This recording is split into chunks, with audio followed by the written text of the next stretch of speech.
Hi, I'm Paul Battaglia, and this is section 7.8. Now, students enter section 7.8 having studied limits, derivatives, and integrals, the big three. However, it's been a while since they've looked at limits and derivatives. So we're not necessarily going to review those. However, we are going to need to use them a little bit. Now, in section 7.8, students are going to try and move from the finite to the infinite. And we're going to try and address mathematical practice 2, trying relating limits to all aspects of calculus. So the essential question we would like students to be able to answer at the end of section 7.8 is, how do I properly evaluate an integral with infinite limits of integration or infinite discontinuities? So the text starts with two great examples, examples 1 and 2, trying to show students the difference between whether an integral converges or diverges. And these terms are new to students. They really probably have not seen these before. The good news is we are going to see plenty of this as we move through the end of section 7.8 and into chapter 8 when we talk about series.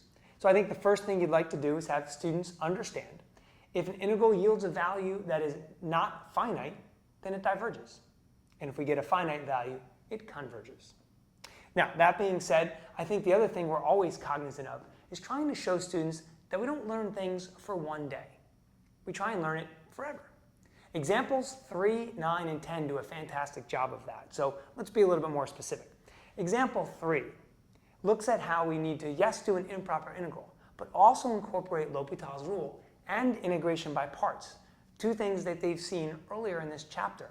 So it's really a loaded problem. Take some time with that example. What I love about examples 9 and 10 are it connects what we're doing with improper integrals to some more realistic types of situations when we try to find the arc length of something or the volume of a solid. Again, things students saw pretty recently.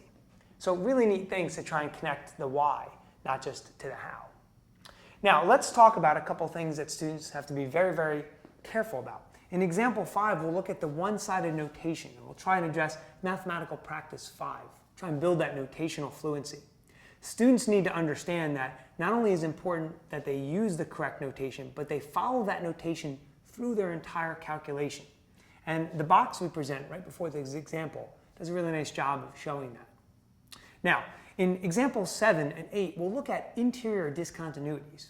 Now, students may not be ready for this, so what I'll do is I'll start with example 7, which has the integral from -1 to 2 of dx over x to the third. But I don't want to necessarily go through it with them. I want them to put that in their graphing calculator. I want to see whose calculator actually picks up and handles that interior discontinuity and whose calculator does not. That way we get a little discussion and we start to talk about how we can't be relying on the calculator. We have to be able to work through some things by hand.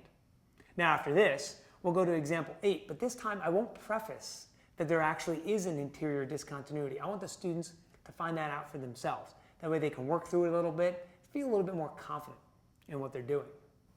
I hope you found these tips helpful, and I'm sure you'll have much success in section 7.8.